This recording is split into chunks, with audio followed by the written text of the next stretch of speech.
हम लोग अभी अटेम्प्ट करें Feb 5 24 AM 32 यहाँ पे आइएगा। कहता है person buys 2 pairs of socks. What does the purchase of second pair of socks lead to. बेटे जब आप एक के बाद एक गुड कंज्यूम करते हैं तो होता ये है कि जो उसकी एडिशनल सेटिस्फैक्शन होती है स्पेसिफिक गुड की, यानी कि जो उसकी मार्जिनल यूटिलिटी होती है वो फॉल होना स्टार्ट हो जाती है, keeps on diminishing.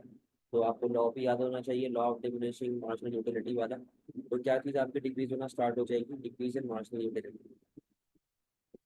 What does an indifference curve show?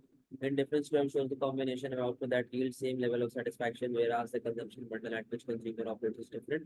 तो हमने यहाँ पे सिंपल उसकी डेफिनेशन को हाईलाइट करना है। यहाँ पे है ये रहा, a different combination of two goods that gives consumer equal utility. सही। The table shows the total amount consumers are willing to pay for different quantities of good X and the total external benefits that arise from the consumption of X. सही है। तो आपके पास यहाँ पे willingness आ गई है, यानी कि कंज्यूमर की डिमांड आ गई है, और एक्सटर्नल बेनिफिट आ गया। What is the value of marginal social benefit when 5000 units are consumed.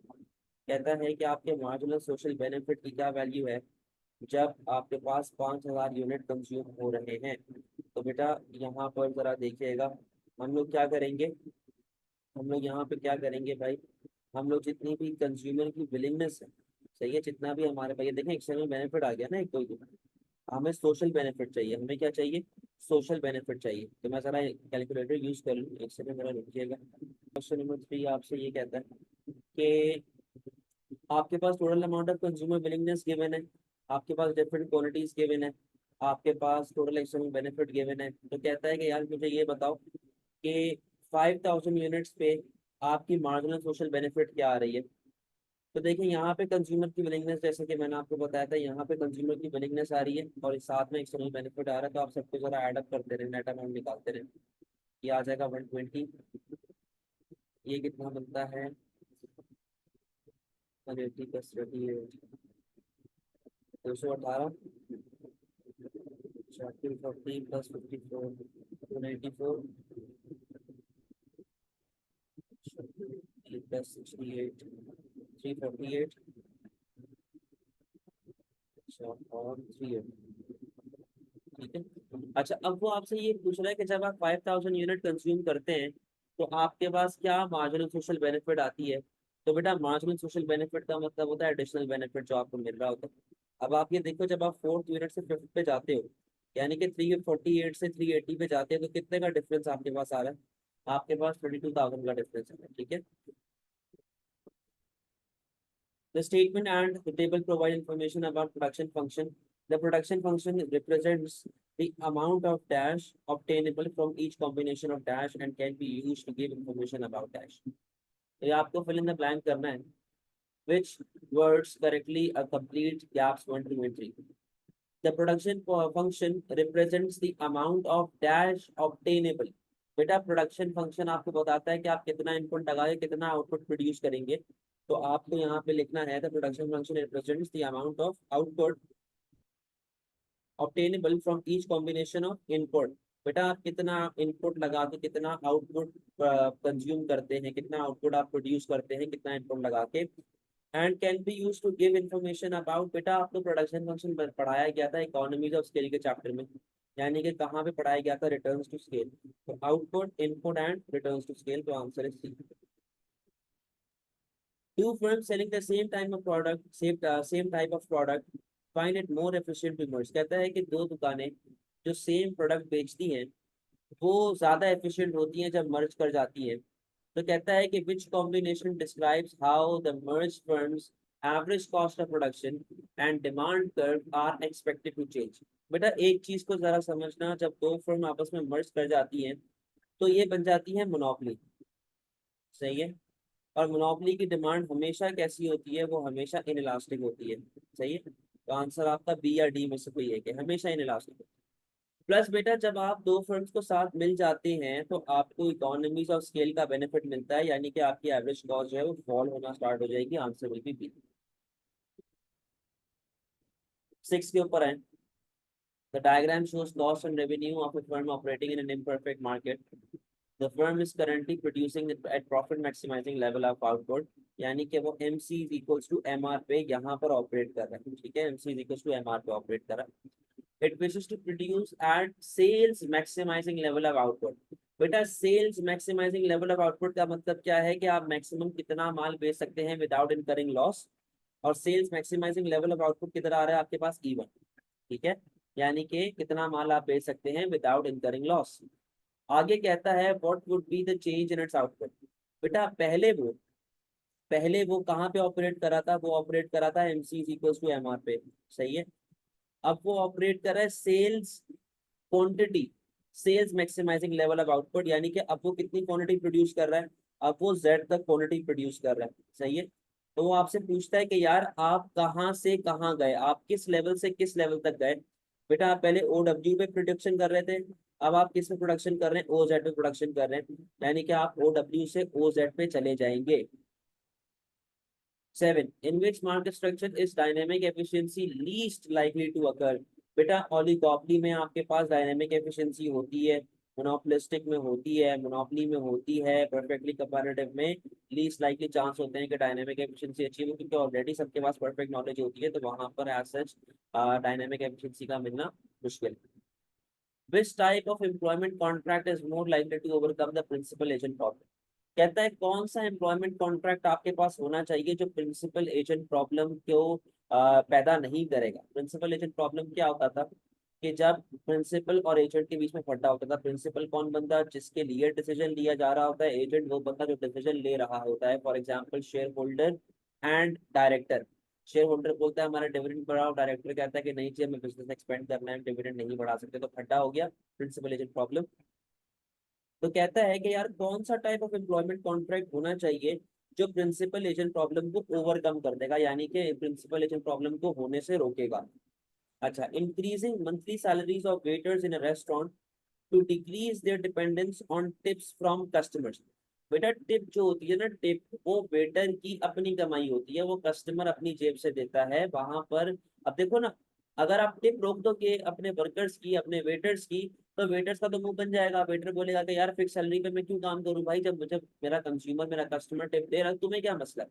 तो दोनों के बीच में बेटा लड़ाई हो सकती है। लिंकिंग वर्कर्स पे with the profits of the firm to motivate them to raise the profitability of the firm। बेटा हमारे मैनेजर ने क्या किया, हमारे मैनेजर ने वर्कर से कहा कि तुम लोगों को ना हम लोग प्रॉफिट के हिसाब से पैसे देंगे, प्रॉफिट के हिसाब से सैलरीज देंगे। क्यों प्रॉफिट के हिसाब से सैलरीज देंगे, ताकि तुम लोग बेहतर काम करो, ताकि तुम लोग बिजनेस को फायदा दो, जितना बिजनेस को फायदा दोगे उतना ही फायदा तुम लोगों का होगा। तो बेटा यहाँ पर प्रिंसिपल यानी कि मैनेजर भी खुश है, यहाँ पर एजेंट यानी कि हमारा वर्कर भी खुश है। आप लोगों ने अक्सर जो बच्चे बिजनेस पढ़ रहे हैं या जिन्होंने ओ लेवल में बिजनेस पढ़ी होगी, आप लोगों ने वहां पर एक नॉन मॉनेटरी और मॉनेटरी रिवॉर्ड्स के अंदर एक चीज पढ़ी थी, ये मॉनेटरी रिवॉर्ड्स के अंदर आता है, जिसे हम लोग कहते हैं प्रॉफिट शेयरिंग, कि आप अपने वर्कर्स के साथ अपने प्रॉफिट का कुछ हिस्सा शेयर करो, ताकि वर्कर लोग जो हैं वो भी अपने आप को एज अ ओनर समझें और बिजनेस के फायदे के लिए काम करें। तो ये पॉसिबल आंसर हो सकता है। Making full fee payment in advance to a lawyer to motivate him to prepare a legal case well. बेटा आपने एक लॉयर को फुल फी पेमेंट कर दी, आपका लॉयर अगर ढीला पड़ गया, फिर अगर मैं आप लोगों से पूरे साल की फीस एक ही दिन में कलेक्ट कर लूं और मैं कभी क्लास से लूं कभी ना लूं, कि फिर क्या उखाड़ लोगे आप लोग मेरा, अगर मैं अपना फोन बंद करके बैठ जाऊं क्या उखाड़ लोगे आप लोग मेरा। तो बेटा लड़ाइयां तो फिर भी होगी ना, हमारे पास ये कोई प्रॉपर कॉन्ट्रैक्ट तो नहीं हो रहा। Offering permanent contracts to give workers job security. बेटा जॉब परमानेंट कॉन्ट्रैक्ट भले आपके पास हो, बट फिर भी इदारों में, ऑर्गेनाइजेशंस में प्रिंसिपल एजेंट प्रॉब्लम रहती है। अगर मैं अपनी बात करूं, जिस स्कूल में मैं सुबह पढ़ाता हूँ, मैं वहाँ पे एक फुल टाइम एम्प्लॉई हूँ, मेरा वहाँ पे एक प्रॉपर परमानेंट जॉब है, जो कॉन्ट्रैक्ट है, बट अगेन मेरे कॉन्फ्लिक्ट होते रहते हैं मैनेजमेंट के साथ। तो बेटा ये कॉन्फ्लिक्ट ना होना तो कोई ऐसी कोई फिक्स रिक्वायरमेंट नहीं है कि अगर आपने कॉन्ट्रैक्ट कर लिया तो आपका कॉन्फ्लिक्ट ही नहीं होगा। तो आंसर एट का क्या बनेगा बेटा, बी।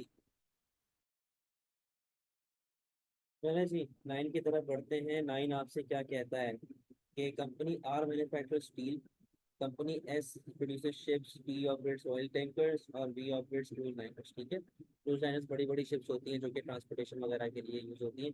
अच्छा, कहता है कि भाई if R takes over S, यानी कि एक बंदा जो स्टील बनाता है यानी कि प्राइमरी स्टेज पे ऑपरेट कर रहा है, वो एक ऐसी कंपनी को टेक ओवर करता है जो शिप बनाती है, जो कि सेकेंडरी स्टेज में ऑपरेट कर रही है। तो कहता है कि भाई if R takes over S, this is the example of forward vertical integration. Yes. तो बी कहता है कि यार अगर एस बी को टेक ओवर कर लेता है, अगर एस जो है, अगर एस जो है वो बी को टेक ओवर कर लेता है, this is backward vertical integration. बेटा ये बैकवर्ड वर्टिकल इंटीग्रेशन नहीं। अच्छा, कहता है कि अगर टी एस को टेक ओवर कर लेता है, अगर कंपनी टी जो है वो एस को टेक ओवर कर लेता है, दिस इज डाइवर्सिफिकेशन। डाइवर्सिफिकेशन का मतलब होता है different industry, different scale of production, different stage of operation. तो ये बेटा सेम इंडस्ट्री चल रही है। इसी तरह अगर बी एस को टेक ओवर कर लेता है तो ये हॉरिजॉन्टल इंटीग्रेशन है बेटा, ये हॉरिजॉन्टल इंटीग्रेशन। सही। There are two firms in an industry. Firm X faces a choice. It can either act independently or work with a rival. कहता है कि दो फर्म्स हैं इंडस्ट्री में और फर्म एक्स के पास चॉइस है, तो या तो वो इंडिपेंडेंटली काम कर ले या तो किसी राइवल के साथ काम कर ले। अगर वो इंडिपेंडेंटली काम करती है तो उसका प्रॉफिट $900 पर वीक हो सकता है, but it could be only $400 a week depending on what its rival does. कहता है कि अगर तो वो इंडिपेंडेंटली काम करे तो वो $900 हफ्ते का कमा सकता है, बट उसका मुनाफा जो है, जो उसका प्रॉफिट है, वो $400 भी जा सकता है डिपेंडिंग अपॉन उसके राइवल के डिसीजन। यानी कि बेटा ये यहाँ पे हमारे पास डियोप्ली के साथ लिंक कर रहा है, game game theory, prisoner's dilemma. फिर कहता है if it works with its rival, the joint profit of the two firms together would be 1400 700 each. It has no knowledge of what the rival's policy will be. पूरे का पूरा हमारे पास बेटा ये डियोप्ली के साथ लिंक कर रहा है। Which concept describes situation contestable market king demand curve principle agent prisoner's dilemma? बेटा prisoner's dilemma के साथ ये लिंक कर रहा है। आगे, a government wishes to use market forces to remove negative externality in the consumption of a good. Which policy is likely to be most effective? कहता है कि गवर्नमेंट बेटा नेगेटिव एक्सटर्नैलिटी खत्म करना चाहता है, तो उसके हिसाब से कौन सी पॉलिसी बेस्ट होनी चाहिए? It should provide information about the undesirable side effects of the good. सही है।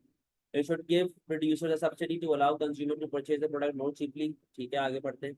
It should impose an indirect tax on customers to reduce consumption to the socially efficient level. सही है। It should not interfere at all to allow the free market to generate maximum efficiency. अच्छा, अब यहाँ पर देखो वो कहता है कि यार हम लोगों को नेगेटिव एक्सटर्नैलिटी रिमूव करनी है। कहाँ से? कंजम्पशन से। कहाँ से रिड्यूस करनी है भाई? कंजम्पशन से रिड्यूस करनी है। अच्छा, अब देखो मेरी बात सुनो, देखो मेरी बात सुनो। पहला बी वाले को पढ़ो, पहले तो बी वाले को काट दो क्योंकि वो कह रहा है कि आप सब्सिडीज प्रोवाइड कर रहे हैं प्रोड्यूसर को, जो ऑप्शन आपका गलत। और डी वाला कहता है कि कभी भी इंटरफेयर नहीं करना चाहिए, कभी भी इंटरफेयर नहीं करना चाहिए क्योंकि इंटरफेरेंस से आपके पास मैक्सिमम एफिशिएंसी नहीं आती। ये भी गलत आंसर है क्योंकि हमें गवर्नमेंट को इंटरवीन करना पड़ेगा। अच्छा, अब यहाँ पे पहला ऑप्शन कहता है कि it should provide information about the undesirable side effects of the good.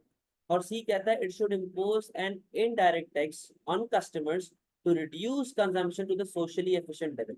अब देखो उसने आपको यहाँ पर एक चीज बता दी है कि हमें क्या चीज कम करनी है, हमें कंजम्पशन कम करनी है।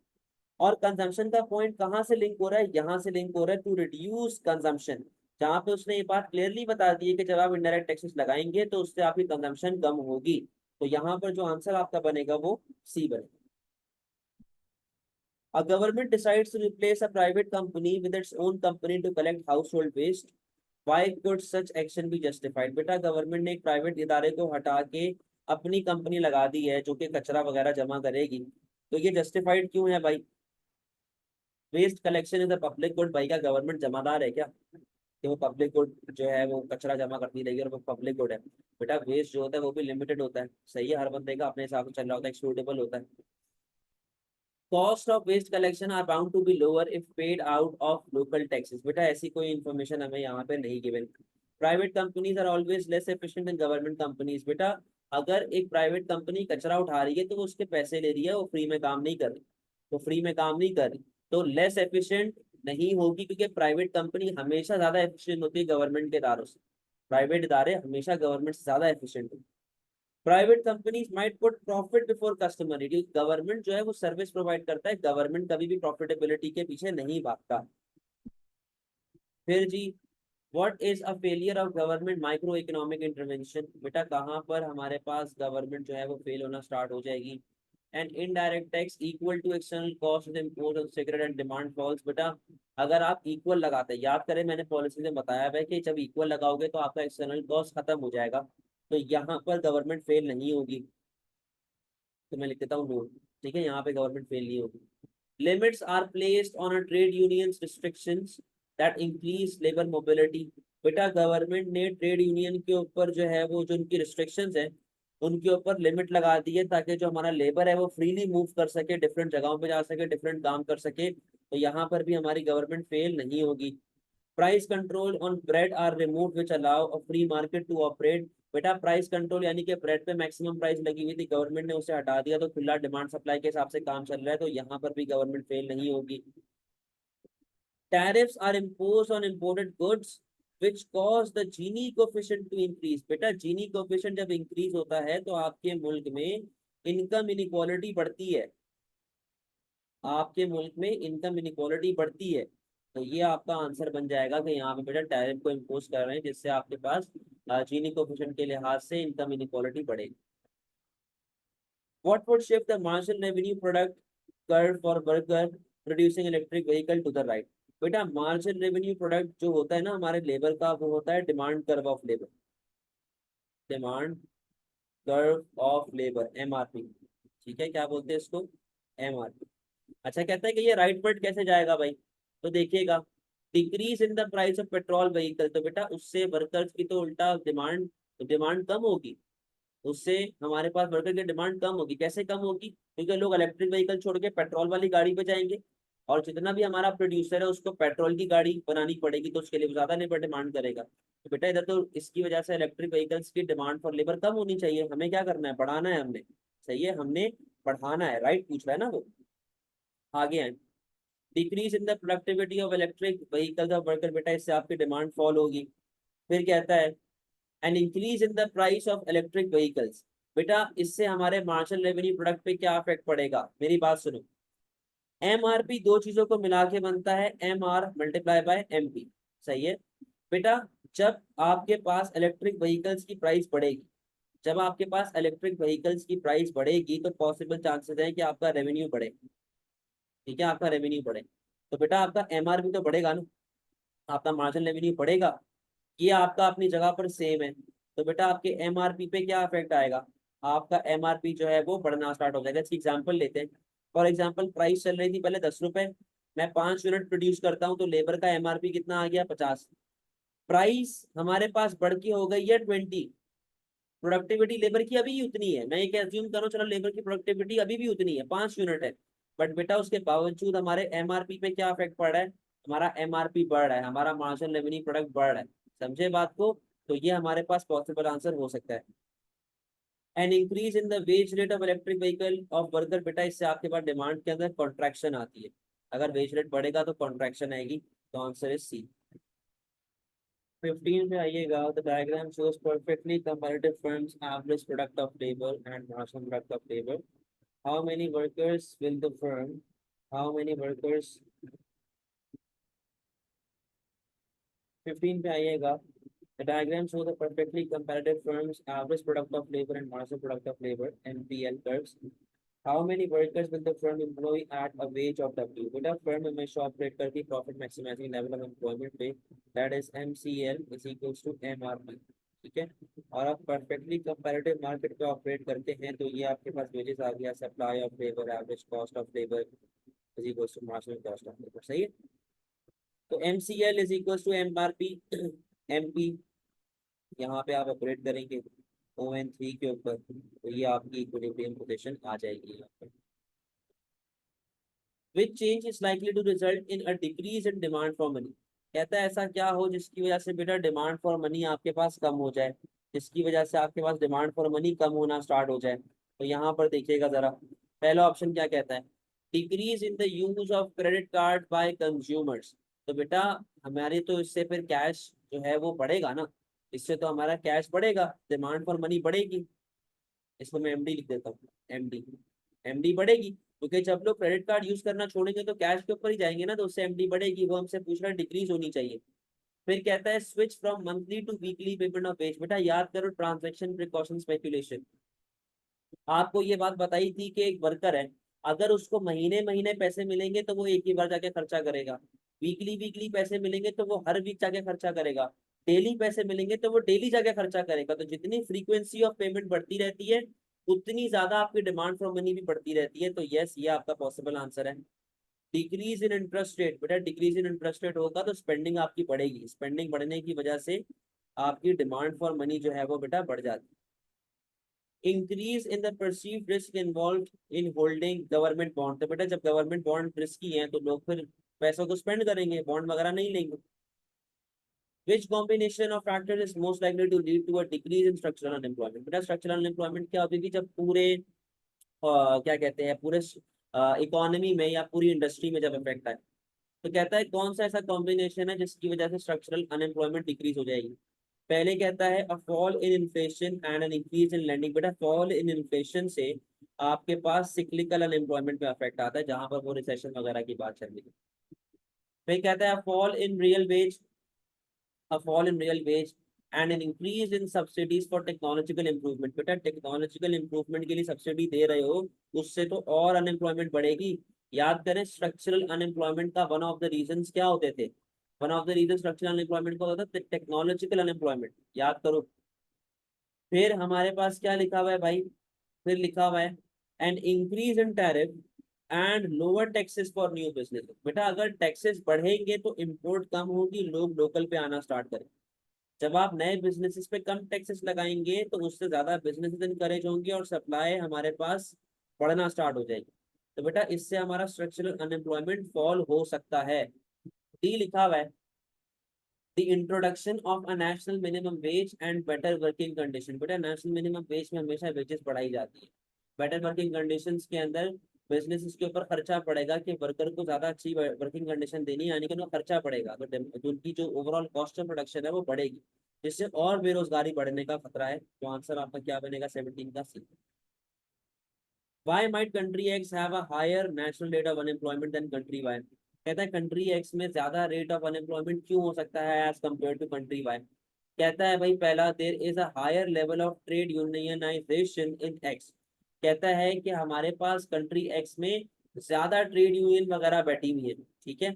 अब जब ज्यादा हमारे पास ट्रेड यूनियन बैठेंगी कंट्री एक्स में तो पॉसिबल रीजन है कि बेटा हमारे पास लोग बात बात पे स्ट्राइक्स पे चले जाए, बात बात पे पंगेबाजी करने चले जाए, जिसकी वजह से हमारे पास अनएम्प्लॉयमेंट का रेट बढ़ सकता है। सही पॉसिबल आंसर है, आगे देखते हैं।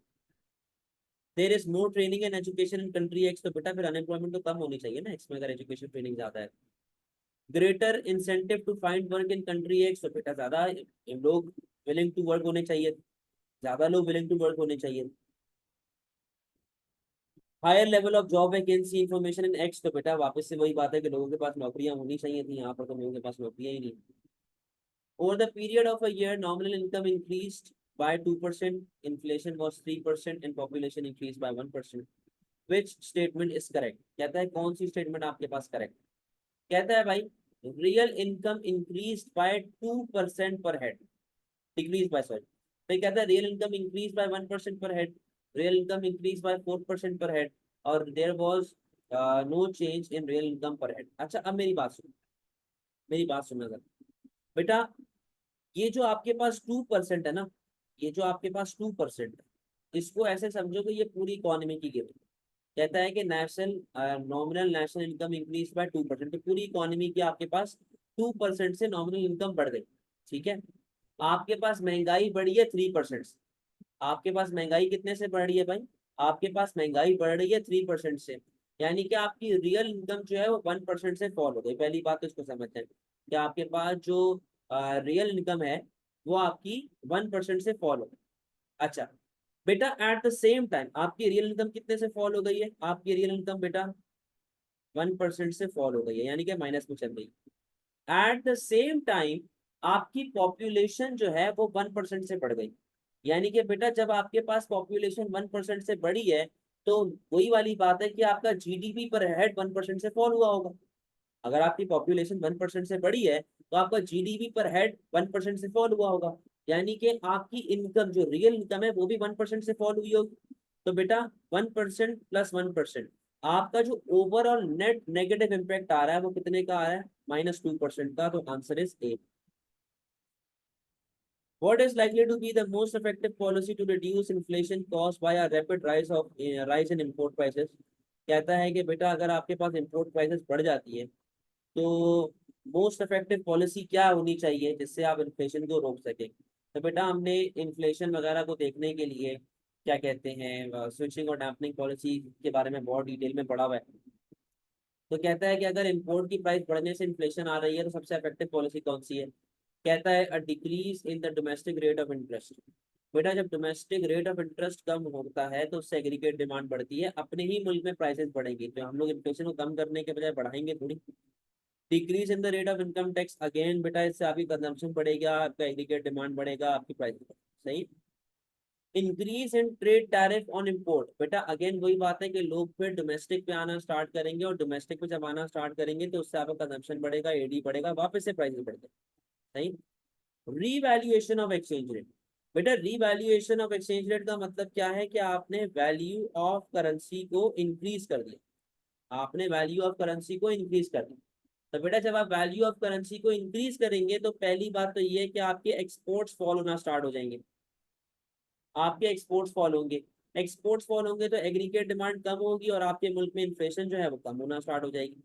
And eight the same time क्योंकि आपकी करेंसी की वैल्यू बेटा बढ़ रही है तो आपको रॉ मटेरियल सस्ते दाम पे मिलेगा, आपको रॉ मटेरियल सस्ते दाम पे मिलेगा। जब रॉ मटेरियल सस्ते दाम पे मिलेगा तो आपकी कॉस्ट ऑफ प्रोडक्शन कम होगी, एग्रीगेट सप्लाई बढ़ेगी और वापस से आपकी प्राइसेस कम होना स्टार्ट हो जाएंगी। समझे बात को। Which macroeconomic policy objective will not apply to a government in a closed economy? कहता है कौन सा ऐसा मैक्रो इकोनॉमिक पॉलिसी ऑब्जेक्टिव है जो गवर्नमेंट को क्लोज्ड इकोनॉमी में इम्प्लीमेंट नहीं होता। बेटा क्लोज्ड इकोनॉमी का मतलब होता है no international trade, no international trade, यानी कि इंपोर्ट एक्सपोर्ट से रिलेटेड कोई भी बात यहाँ पर नहीं आएगी। तो बेटा achieving low steady rate of inflation no, more equal distribution no, achieving surplus on balance of payment, मैंने आपसे क्या कहा था कोई भी इंटरनेशनल ट्रेड से रिलेटेड चीज यहाँ पे नहीं आती जब क्लोज्ड इकोनॉमी की बात होती। Government increases it's budget deficit, बेटा गवर्नमेंट ने अपना बजट डेफिसिट बढ़ा दिया ताकि वो इंफ्रास्ट्रक्चर डेवलपमेंट वगैरह पे खर्चा कर सके। और किस तरह बजट डेफिसिट को ये बढ़ा रहा है, बाय प्रिंटिंग मनी। कहता है कि हम लोग पैसे को प्रिंट कर रहे हैं और हम लोग जो है वो उसको स्पेंड करते हैं। How is this policy likely to affect government's main macro economic policy objective. कहता है कि अगर हम लोग ये हरकत करते हैं तो ये हमारे मैक्रो इकोनॉमिक पॉलिसी ऑब्जेक्टिव को किस तरह अफेक्ट करेगा। पहली बात तो कि वो बजट डेफिसिट को बेटा इंफ्रास्ट्रक्चर पे खर्चा करना चाहते हैं, तो बजट डेफिसिट इंक्रीज कर रहा है। तो लॉजिकल सी बात है जब वो स्पेंडिंग वगैरह करेगा तो उससे आपके पास इकोनॉमिक ग्रोथ तो आएगी, सही है। अच्छा, जब बजट डेफिसिट बढ़ता है तो उससे आपका एग्रीगेट डिमांड बढ़ता है और जब एग्रीगेट डिमांड बढ़ता है तो आपके मुल्क में बेटा अनएम्प्लॉयमेंट कम होती है, सही है। तो अनएम्प्लॉयमेंट कम होनी चाहिए। अच्छा, फिर उसके बाद बेटा जब एडी बढ़ेगा तो उससे ओवरऑल आपकी प्राइसेस पे क्या इफेक्ट आएगा, आपकी प्राइसेस बढ़ेंगी, प्राइसेस बढ़ेंगी। और एट द सेम टाइम बेटा जब मनी ज्यादा प्रिंट होगा तो मनी ज्यादा प्रिंट होने की वजह से इंटरेस्ट रेट भी कम होता है, इन्वेस्टमेंट वगैरह आपके पास बढ़ जाती है तो एडी बढ़ेगा, प्राइसेस बढ़ेंगी। तो बेटा higher economic growth yes, lower unemployment more likely, सही है। प्राइसेस लेस लाइकली, तो आंसर इसका क्या बनेगा 22 का, सी। प्राइसेस लोअर, प्राइसेस लिखा है ना, लोअर इन्फ्लेशन, तो प्राइसेस आपके पास बढ़ेंगी। Government increases interest rate in order to reduce the rate of inflation. What will also result from this action? बेटा गवर्नमेंट ने इंटरेस्ट रेट बढ़ा दिया ताकि वो इन्फ्लेशन को रोक सके। तो बेटा जब गवर्नमेंट इंटरेस्ट रेट बढ़ाएगी तो उसकी वजह से और क्या होगा हमारे पास, ये कहता है अ depreciation on the countries currency. यार जब इंटरेस्ट रेट बढ़ता है ना तो उससे डिमांड फॉर करेंसी बढ़ती है, उससे डिमांड फॉर करेंसी बढ़ती है, जब डिमांड फॉर करेंसी बढ़ती है तो वो एप्रिसिएट होती है, डेप्रिसिएट नहीं होती। Fall in the level of saving, again गधों वाली बात कर रहा है, जब इंटरेस्ट रेट बढ़ेगा तो सेविंग करेंगे ना, और क्या करेंगे पैसे का। Reduction in economic growth yes, क्योंकि जब आपका एडी फॉल होगा तो इकोनॉमिक ग्रोथ फॉल होती है। लास्ट लिखा हुआ रिडक्शन इन अनएम्प्लॉयमेंट नो, बेटा अनएम्प्लॉयमेंट आपके पास बढ़ेगी क्योंकि एडी फॉल होगा। फिर क्या कहता है, the table shows the relationship between income tax and tax revenue, which statement is correct? कहता है इनकम टैक्स और टैक्स रेवेन्यू के बीच में ये एक रिलेशनशिप शो कर रहा है। कौन सी स्टेटमेंट ठीक है? तो बेटा जरा देखते रहिएगा। पहला ऑप्शन कहता है a tax cut, tax rate cut from Y to Z. कहता है अगर मैं अपने टैक्सेस को कम कर दूं, पहली बात तो, हाँ कहता है कि अगर मैं टैक्सेस को कम कर दूं from Y to Z, it will cost tax revenue to decrease. बेटा गलत, आपका टैक्स रेवेन्यू तो बढ़ रहा है भाई, टैक्स रेवेन्यू डिक्रीज ना हो रहा है। गलत ऑप्शन। फिर कहता है 24 में कि tax rate below G, at tax rate below Z, a tax rate cut will cause tax revenue to increase। कहता है कि अगर हम लोग Z पे खड़े हुए और अगर हम लोग अपने जो है वो टैक्सेस को और ज्यादा कट कर देते हैं, तो उसकी वजह से हमारा टैक्स रेवेन्यू इंक्रीज होगा। बेटा अब आप ये देखो ना, अगर आप Z के पीछे जाते हो तो टैक्स रेवेन्यू फॉल हो रहा है आपका। और आगे देखो, the greater the rate of tax beyond Z, the smaller will be tax revenue generated. Yes, क्योंकि आप यहाँ पे देखिए जैसे आप सी के आगे बढ़ते जा रहे हैं आपका टैक्स रेवेन्यू आहिस्ता आहिस्ता कम होता जा रहा है। आगे है डी के ऊपर, tax revenue will always increase, tax rate income increase. In which situation is devaluation of currency most likely to cause inflation. बेटा डीवैल्यूएशन से आपके पास इन्फ्लेशन सबसे ज्यादा कब आ सकती है? Access capacity is available, import tariffs are reduced, local substitutes of imported raw material are unavailable, the demand for export is price inelastic। बेटा बात सुनो, एक्सेस कैपेसिटी इज अवेलेबल, तो बेटा उससे इन्फ्लेशन कैसे आएगा? अपने पास ऑलरेडी माल पड़ा हुआ है ना। Import tariff are reduce but at the same time आपके पास हो रही है डीवैल्यूएशन, यानी कि आपकी इम्पोर्ट्स फॉल ही रहेंगी। Local substitutes of imported raw material are unavailable. तो बेटा जब हमारे पास जो बाहर से हम लोग रॉ मटेरियल मंगवाते हैं उसके सब्सटीट्यूट्स हमारे मुल्क में नहीं है, तो डीवैल्यूएशन होने के बावजूद हमें महंगा माल मंगवाना पड़ेगा, जिससे हमारी कॉस्ट ऑफ प्रोडक्शन बढ़ेगी। जब कॉस्ट ऑफ प्रोडक्शन बढ़ेगी तो पॉसिबल सी बात है, लॉजिकल सी बात है कि इन्फ्लेशन भी बढ़ेगी। A country imports most of the raw material used as factor inputs. Which policy is most likely to control cost push inflation? कहते हैं cost push inflation बेटा किस तरह सॉल्व हो सकती है? An appreciation of exchange rate, possible answer, क्योंकि आपको फिर cheaper raw material बाहर से मिलेगा। सही है, पॉसिबल आंसर। आगे, increase in the rate of income tax, बेटा इससे हमारे पास डिमांड पुल पे अफेक्ट आता है। Increase in the rate of interest, इससे मॉनेटरी पे अफेक्ट आता है। Increase in the rate of sales tax, बेटा सेल्स टैक्स बढ़ाएंगे तो आपके पास एग्रीगेट सप्लाई बढ़ने के बजाय उल्टा कम हो जाएगी। तो आंसर क्या बना इसका? Germany, one of the strongest trading Nations, achieved a surplus on current account of the balance of payment in 2021 and 2022। Which income flow would not have been included in the calculation of Germany's current account? बेटा current account में Germany की क्या चीज नहीं आती? Exports आती हैं, falling earning of foreign exchange rate from to Germany, बेटा ट्रेड एंड सर्विस ये आपके पास आता है, टूरिज्म वगैरह। Increasing transfers to of aid to less developed, yes. Net transfer वाला, नेट ट्रांसफर वाली बात। Investment in natural gas pipeline link to its main foreign supplier, no. बेटा ये आपके पास कैपिटल अकाउंट के अंदर आती है, तो आंसर आपके पास बनेगा D. A country maintains its foreign exchange rate against US dollar within a narrow but changing band। बेटा चेंजिंग बैंड का मतलब क्या है? यहाँ पे आपके पास एक्सचेंज रेट आ गया, यहाँ पे आपके पास क्वांटिटी आ गई है, ये आ गया डिमांड ऑफ डॉलर, ये आ गया बेटा आपके पास डिमांड ऑफ डॉलर आ गया, क्या है इसको, ये आपके पास सप्लाई ऑफ डॉलर आ गया, ठीक है। Supply of dollar, demand of dollar, ये इक्विलिब्रियम चल रहा है। कहता है हमने एक नैरो सा रेंज दी हुई है जहां पे आप मूवमेंट कर सकते हैं। बेटा नैरो रेंज किसके अंदर आती है? नैरो रेंज किसके अंदर आती है? नैरो रेंज आती है आपके पास मैनेज फ्लोटिंग एक्सचेंज रेट के। The Lawrence curve in the diagram shows different distribution of income and wealth. अच्छा भाई ये आपको दिया हुआ है भाई इनकम एंड वेल्थ डिस्ट्रीब्यूशन का मामला। आपको ये बात पता है कि ये जो बिल्कुल ऐसे ओरिजिन से एक लाइन बनता हुआ आ रहा है, ये equal distribution, perfect distribution of income को दिखाता है कि बराबर हो रहा है। और जितना इसका पेड़ ऐसा खुलता रहेगा उतना मतलब है कि अनइवन डिस्ट्रीब्यूशन ऑफ इनकम चाहिए। At first, income in a country is more equally distributed than wealth. तो बेटा लॉजिकल सी बात, पहली स्टेटमेंट क्या कहती है कि income in a country is more equally distributed than wealth. तो लॉजिकली इनकम आपकी आगे होनी चाहिए और वेल्थ आपकी पीछे होनी चाहिए। तो इनकम आपकी 1 और 2 होगी और वेल्थ आपकी 3 और 4 होगी, इतनी बात समझ जाए। बोला कि income is more than wealth, तो income is more equally distributed than wealth, तो इनकम करीब होगा, वेल्थ पीछे होगा। 1 और 2 इनकम हो गया, 3 और 4 वेल्थ हो गया, सही। फिर कहता है in a period the distribution of income becomes more unequal. बेटा मोर अनइक्वल का मतलब क्या है कि वो ऐसा पीछे आ रहा होगा, सही है। और फिर कहता है but the distribution of wealth becomes more equal. Distribution of wealth आपके पास इक्वल हो गई तो वो उस ओरिजिन के, उस स्ट्रेट लाइन के करीब जा रहा होगा। तो बेटा मूवमेंट कैसी चल रही है, इनकम आपकी 1 से 2 पे जा रही है और वेल्थ जो है वो आपकी 4 to 3 पे जा रही है। तो 29 का आंसर आपके पास यहाँ पे सिंपल सा क्या बनता है, ए। What is likely to happen in a developing country as it becomes more developed? बेटा जब एक डेवलपिंग कंट्री डेवलप बनने की तरफ जाता है तो वहां पर क्या होने के चांसेस हैं?